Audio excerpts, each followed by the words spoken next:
goddesses, welcome to my channel. I'm Crystal Divine Queen. This is Evolving Into Her. Welcome back. If you're a subscriber, I see the numbers are going up and I appreciate every goddess that has subscribed to my channel. If you're new here, go ahead and subscribe because I promise you're gonna like it over here. You're gonna like it on this side of YouTube, okay?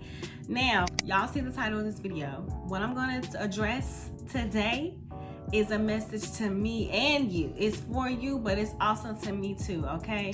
Keep your ego in check when you are in a season of isolation. Right now, I am in a season of isolation. I am in a season of regeneration. I am in a season of self-cultivation. I am having to put distance between myself and other people. I am cutting energetic cords and ties and severing old, outworn, and outdated relationships, okay? However, I am also having to deal with the fact that my ego is trying to fool me into thinking that I am better than the people that I have to separate myself from in order to evolve into her. My ego is trying to play tricks on me because that's what the ego does. But seriously, all jokes aside, y'all, during our season of isolation, we have to be very, very mindful of the ego, and we cannot allow our ego self to make us believe that we are better than the people that we need to separate ourselves from in order to move on to the next phase in life.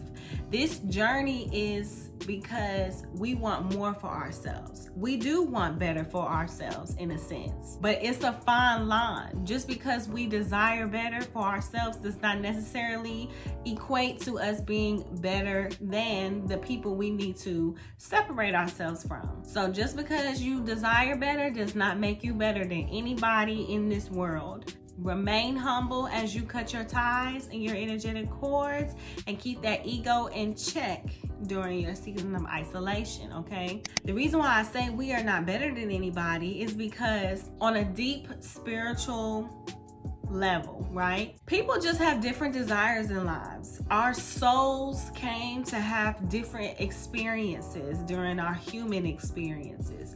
Our soul desires its own unique reason to come here and evolve. Our soul contracts are just not the same. And you don't know what somebody's soul chose to come here to experience. You don't know what their soul's desire is. Just because you may know the person, the human, very well, doesn't mean you know things about their soul. For all you know, you and that person's soul, your soul and that person's soul made an agreement to come down here and trigger each other. Now, on a surface level, obstacles may be harder for one person to get over than it is for another person to get over. Some people just don't desire to do the work. Some people are actually comfortable where they are at in life. Some people may not believe in themselves. They might not believe that it's a possibility to change, and to even desire more is kind of like the audacity of them. There are so many reasons why everyone is not willing to do what is necessary, to do the work, to embark on a journey of thyself, to go into isolation, to do whatever is required of them so that they may be able to get their desires. And if they don't do that, it does not mean that you or I or we are better than them. It's so easy, y'all, for the ego to trap you and set you up. So you have to be wary during this journey. And I'm gonna tell you another reason why you have to be wary, okay? Yes, right now you are creating space for the things that you desire by cutting these ties and removing these people from your life. You're creating the space for your desires to manifest and to have room to be. However, you also have to make sure that you are attractive to your desires, because just because you have the space for them does not mean that they want to come and be in your space. You have to ask yourself and carry yourself and move about during this season of isolation in a way that the type of friends that you desire would actually want to be friends with you. Would they genuinely want to hang out with someone who walks around thinking they're better than somebody that they actually used to associate themselves with on a daily basis? Would they want to hang out with somebody who now looks down on other people? And this isn't just about friendship. This is about business partners that you may want in your future, lovers that you may want in your future, maybe other mothers that you desire to hang out with in your future. We're in isolation. We are making space for our desires, but we also have to keep in mind that we need to be attractive to our desires. Are we attracted to the type of friends that we desire to hang with? Are we living a lifestyle that is attractive to business partners that we want to align with in the future? Are we living our life in a way that is attractive to the type of lover we want to have in the future? Okay, here's another reason why we gotta keep that ego in check. The things that we truly feel deep inside and the things that we believe, if we believe that we think we are better than people because we just want different things, we just want more for ourselves, we just want better for ourselves. So if we start to allow ourselves to actually believe that now we're better than the people that we were hanging with or associating ourselves with, does that show source that we are actually worthy of our desires? Does it show source that we are actually deserving of our desires? Does it show that we're grateful? We got to be grateful for our past as well as our future, okay? That's why we can't be walking around here thinking we better than somebody. If anything, we got to be grateful for the experiences that we had with that person because it shaped and it molded us into the person that we are today. We can't be looking down on them. I can't hang out with people who be doing this and doing that. We cannot be looking down on them and talking junk about them and the things that they choose to do, gossiping, being in drama, whatever the case may be. Y'all know all those lower vibrational things that we're trying to get away from. We can't be judgy. Okay, we have to be grateful for the past experiences, and we also have to be grateful for the future experiences. We have to already be grateful for them as if they're already here, as if they are already here in our lives. So we have to handle this separation, this isolation that we need to go into. We need to handle it with grace. We need to handle it with grace, and we also need to have compassion for these people because listen, some people will actually be sad, hurt, offended, maybe even a little confused by our isolation. And sources looking down on us to see how we're handling it. Are we handling it with grace? Are we at least being empathetic to them?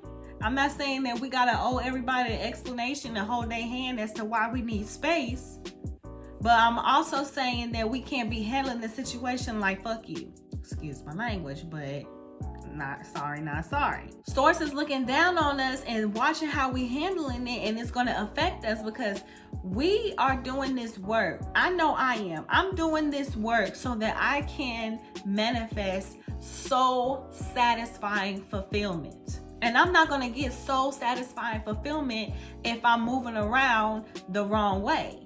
If I'm going about attaining my desires in the wrong way, I'm not gonna get the soul satisfying fulfillment that I desire. Case in point, say I wanna have a husband, but I'm not being graceful, I'm not being compassionate, I'm not being empathetic. I'm walking around here with my nose in the air. I think I'm better than everybody because I done stopped doing this and I done stopped hanging out with that person.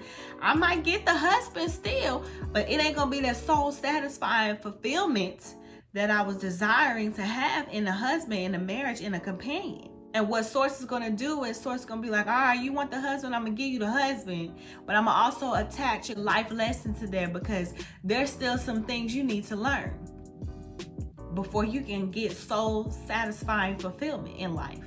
There's some life lessons you need to learn. I'm gonna attach them to this husband that you want so bad. I'm just telling y'all what I know. I'm telling y'all what I know. I'm telling y'all what I see within myself. I see me, and I had to remind myself to check my ego. I had to recognize, wait a minute, that's your ego talking, and you need to get her in check because she gonna mess us up. She gonna hold us back. She gonna mess us up and she gonna hold us back. And y'all know when I'm going through stuff and when I get these downloads or these revelations, or I just start to realize something throughout this journey of evolving into her, I have to get on here and I have to let y'all know because I want y'all to evolve into y'all version of her right along with me. And if we walk around here thinking that we better than somebody, we might get the things that we desire, but it's not going to be the soul satisfying fulfillment that we desire. And I don't know about y'all, but I'm tired of some of these life lessons, okay? These life lessons been kicking my butt these past couple of years. And I'm just not trying to repeat nothing or put myself in a situation that I didn't necessarily have to be in, okay? So that was my message for this video. This one was short, sweet, simple, to the point. I hope you like it. Thank you so much for watching, goddesses, okay? Remember, keep the ego in check, remain humble while we cut these ties and these energetic cords. We need to do it with grace. We need to do it with compassion. We don't have to be like F you energy, okay? We don't have to be confrontational or aggressive with it. It doesn't have to be a big thing. We can just bow out gracefully. Our actions will speak louder than words. And when the time comes that you may have to exchange words with someone, keep your cool. Don't allow them to get under your skin. Always remember, they may be sad, mad, angry, frustrated, confused, feeling however they're feeling because they homie don't want to be the homie no more. But don't allow them to bring you back to a vibration that you don't want to be at. If you find yourself in that situation, just remind yourself that this is an opportunity for you to be her and not who you used to be, not the version of yourself that they used to. You got to remember now, these people, they know our triggers. They know our triggers, and they will trigger us so they can get that version of us that they're comfortable with, okay? So go ahead and mentally prepare yourself now. I'm already mentally preparing myself right now in this moment as I say it to you, and because I said it, I know that I'm gonna be tested. But I'm preparing myself mentally for when the time comes that I'm given the opportunity to be this new evolved version of me and not the old version of me that this person, whoever they may be, will be comfortable with dealing with. So go ahead and subscribe. If you did not subscribe in the beginning of this video, go ahead and subscribe, like it, give me the likes, run them likes up, y'all. Get me in the algorithm, get me in somebody's algorithm, okay? Somebody needs to hear this stuff that I'm saying, and you guys can help me with that. So like this video, hit the bell so you can turn on my notifications, and I'll see y'all in the next video. As always, peace.